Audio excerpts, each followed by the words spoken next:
What's going on, guys? It's Matt. So there's a book on the market that you guys have to check out. I love it. It's called Traction. And Traction talks about ways that you guys can build a team and also manage that team and manage your business in a lot of different ways. So it has to do with putting the right butts in the right seats on your team. It also talks about something called KPIs. That's Key Performance Indicators. And today we're going to talk about using the KPI concept for different facets of your business. We're going to talk about property management and asset management KPIs. There are over 1,000, 10,000 things that you could measure in your company.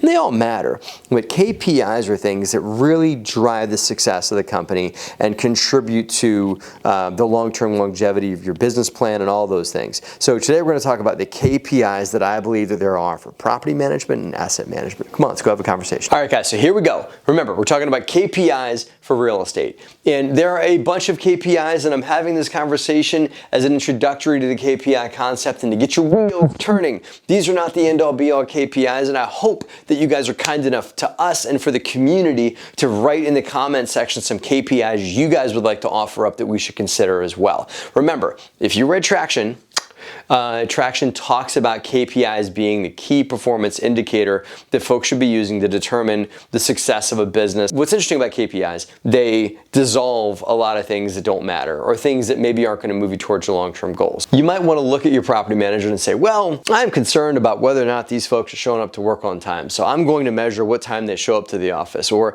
I am concerned about the attire that they wear and make sure that they're all in uniform. So those are good standards, good things you should know, but they're not going to be direct drivers of the success of the company, meaning like achieving your financial goals you want to see. There are certain things, and a lot of this applies to multifamily, applies to single family homes too, and we'll talk about how to translate that. But these KPIs we're going to talk about are ones that really advance your goals. And the first KPI I want to talk about today, guys, for property management is leasing, okay? Now, there's a few things that contribute to that, but what I mean by leasing is you may have vacant units. If you have vacant units and they're sitting for a long time, then your property is not at the level that it should be with regards to performance, and your property manager is not hustling to fill your vacants. The biggest thing that's going to take money out of your pocket in a rental property is vacancy. High expenses too, but vacancy is the biggest robber of easy financial income. Leasing units is a huge KPI. How many leases are we signing on a monthly basis for leases that your company and your property manager is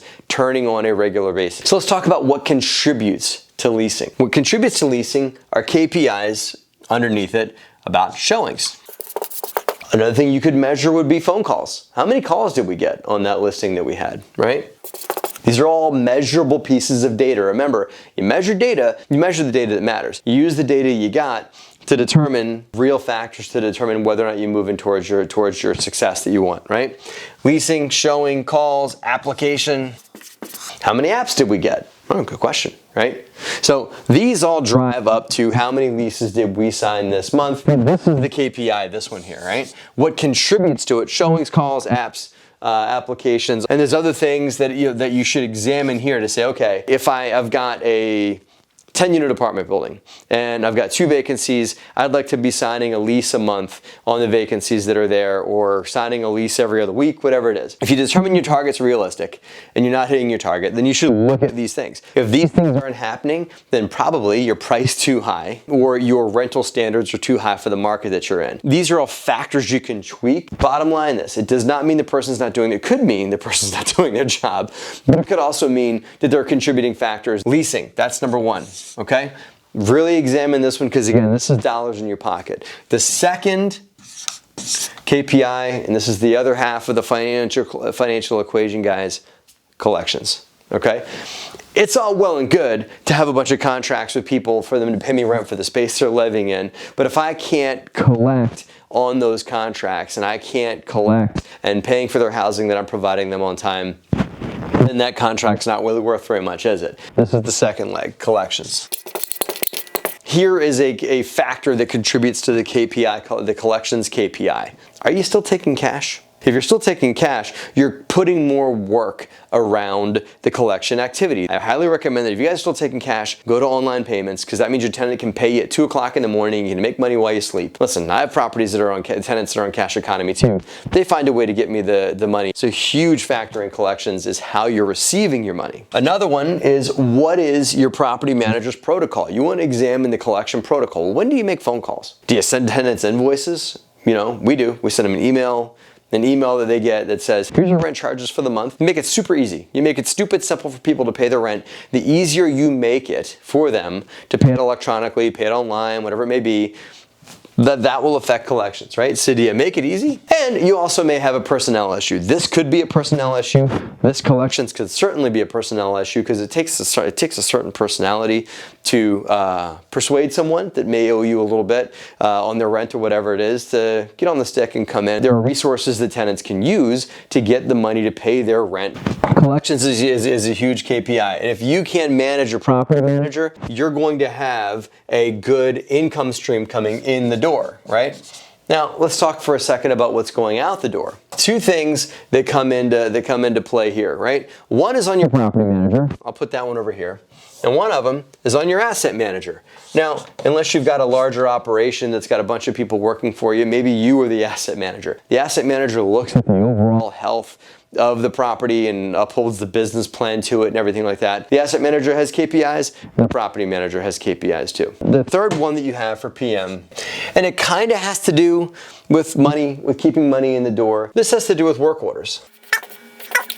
The reason why I'm bringing up work orders here is, if you've got a large swath of work orders or tenant problems that people have with their apartments, or my toilet won't flush, and I've turned in 5 work orders in the last couple months about my toilet not flushing. 2 things on work orders. One is repeat issues over and over and over again. Repeat issues.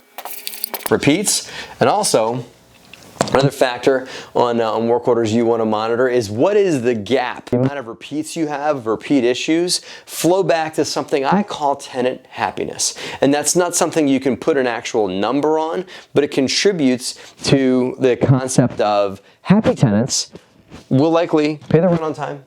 They'll call the place where they live home versus a place that they stay. Repeats, and the delta, I call it the delta.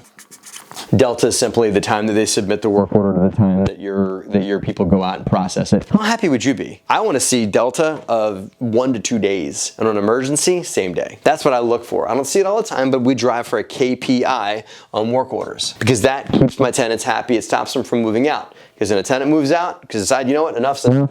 These guys can't take care of me. I'm not getting what I need here. You know what's going to happen?